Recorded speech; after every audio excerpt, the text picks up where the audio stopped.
মা অলরেডি শুরু করে দিয়েছে এখন থেকে প্রস্তুতি নেওয়া। তো চিংড়ি মাছটা ভাজছে, পটল চিংড়ি করবে, পটল ভাজা হয়ে গেছে, এখন থেকে প্রস্তুতি নেওয়া শুরু করে দিয়েছে, তাই না মা? মা কিন্তু কাল থেকে প্রস্তুতি নেওয়া শুরু করে দিয়েছিল, কারণ মায়ের মেয়ের প্রথম জামাই ষষ্ঠী বলে কথা। Hello, good morning everyone. আজকে জামাই ষষ্ঠী, তো সেই জন্য একটা ব্লগ শেয়ার করব তোমাদের সঙ্গে। তো আজকে বিয়ের পর আমাদের প্রথম জামাই ষষ্ঠী, তো সেই জন্য আমার মা তো ভীষণ এক্সাইটেড, আমি মায়ের সাথেও কথা বলাবো। আর আমি তো আরও এক্সাইটেড, সব কিছু রেডি করে রেখেছি, তোমাদের সঙ্গে একটু একটু করে শেয়ার করব। তো চলো মায়ের ফিলিংসটা দেখি। আমি মায়ের ফিলিংসটা এবার নেব, কীরকম লাগছে প্রথম জামাই ষষ্ঠী। মা বলো, কীরকম লাগছে তোমার প্রথম জামাই ষষ্ঠী? ভালো লাগছে, জামাই আসবে। এতদিন ধরে অপেক্ষা করছিলে, তো চলো এবার শেয়ার করবো একটু একটু করে। মা আর বৌদি সুতোটা রেডি করতে ব্যস্ত, এই মেয়েটা কিছুতেই আসতে চায় না ব্লগে।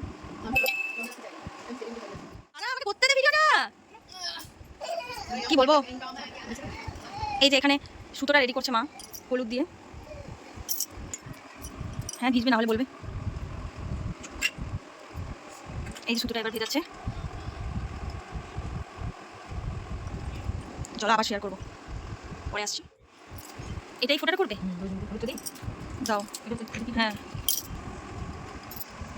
দই হলুদটা মিক্স করে দিচ্ছে। এটা করো, এর মধ্যে ছোলা দেবে। আচ্ছা, আমি কিন্তু ফার্স্ট টাইম দেখলাম এই জামাই ষষ্ঠীর নিয়মটা, আগে কিন্তু কখনো দেখিনি, কারণ মা আগে করেনি, এই প্রথম করলো। ছোট্টবেলায় করেছিল, তখন অতটা মনে ছিল না, বাট আজকে আমি পুরো নিয়মটা দেখলাম। তারপর মা গেছিল বট গাছে পুজো দিতে, তো পুজো দিচ্ছিল, আমার সেখানে যাওয়া হয়নি, তাই ভ্লগটা আমি দাদাকে দিয়েই নিয়েছি। তো মা পুজো করে নিচ্ছিল, সুতো বাঁধা, তারপর পাখা করা, এই সবগুলো ওখানে হচ্ছিল। তো আমি তো ভিডিওতেই দেখতে পেয়েছি, আমার তো বেশ ভালোই লাগছিল, কারণ আমাদের প্রথম জামাই ষষ্ঠী বলে কথা। আমি তো ভীষণ সকাল থেকে এক্সাইটেড ছিলাম যে কি হবে, কেমনভাবে পুজো করা হয় বা কি এসবগুলো, যেহেতু আমাদের ষষ্ঠী রয়েছে, তো তাই জন্য মা পুজো করেছিল। তারপর আমাদের নিয়ম করে বাটা দিয়েছিল, সুতো বেঁধেছিল, ওই হলুদ সুতো যেটাকে বলে, তো সেটা আমি তোমাদের সঙ্গে শেয়ার করেছি, তোমরা পরপর দেখতে পাবে যে মা ঠিক কী কীভাবে নিয়মটা পালন করলো আজকে জামাই ষষ্ঠীর। তারপর আমি রেডি হয়ে নিলাম, শাড়ি পরেছিলাম, নতুন শাড়ি, আর তারপর আমার বর জামাই সেজে একদম রেডি হয়ে চলে এসেছিল। কিন্তু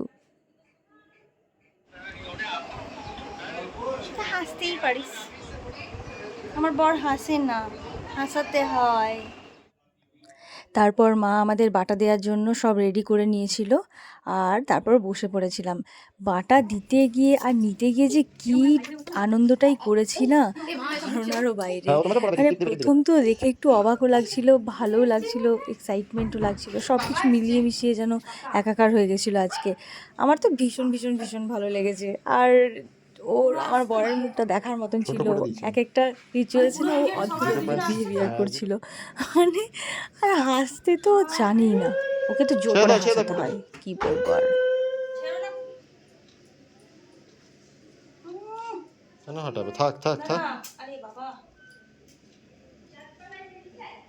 আমার মা কিন্তু প্রত্যেকটা নিয়ম ভীষণ নিখুঁতভাবে করে, আমার সেটা দেখতে ভীষণ ভালো লাগে এবং শিখতেও ভালো লাগে। আমি মায়ের থেকে অনেক নিয়ম শিখেছি, অনেক পুজোর নিয়ম, অনেক কিছু অন্যরকম। আমার ভালো লাগে মায়ের নিয়মগুলো বেশ শিখতে, আর মা খুব নিষ্ঠাভাবে করে যেটুকু করে। আমি আমার বরের গাল টেনে ধরে বলছি, একটু হাস রে। তুই ফোন ধরতে যাবি না এখন।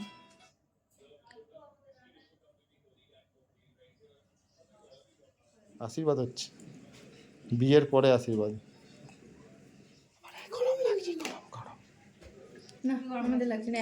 এই সুতো বেঁধে দেওয়াটা আমি ফেসবুকে সবারই দেখতাম, আমার বেশ ভালো লাগতো, আর ভাবতাম কবে আমিও এরকম সুতো বাঁধতে পারবো, মা এরকম পাখা করে দেবে, আমার তো ভীষণ ভালো লাগছিল, এনজয় করছিলাম ভীষণ আজকে আমি।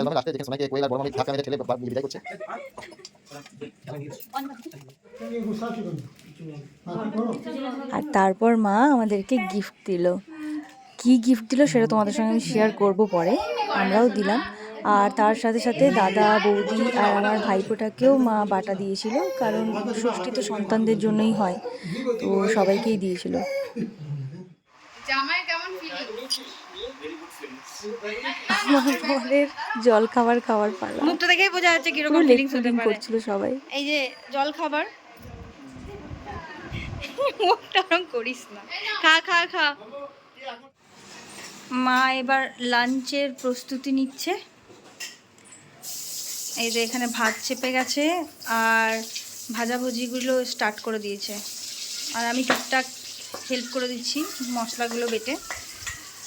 তো এবার শেয়ার করবো তোমাদের সঙ্গে লাঞ্চে কিছু কি হয়েছিল। পটল চিংড়ি, পাবদা, সর্ষে পাবদা, মাটন, 5 রকম ভাজা, দই, মিষ্টি, আম, চাটনি, অনেক কিছুই। ও তো এত কিছু খেতেই পারছিল না, বেচারার কি অবস্থা। আজ সব জামাইদের কিন্তু একই অবস্থা। তো মাটনটা হতে দেরি হচ্ছিল বলে লাস্টে আমি আবার ক্লিক নিয়েছিলাম, কারণ অ্যাড করতে হয়েছিল পরে, কারণ অনেকটাই লেট হয়ে গেছিলো, তাই ও খাওয়া স্টার্ট করে দিয়েছিল।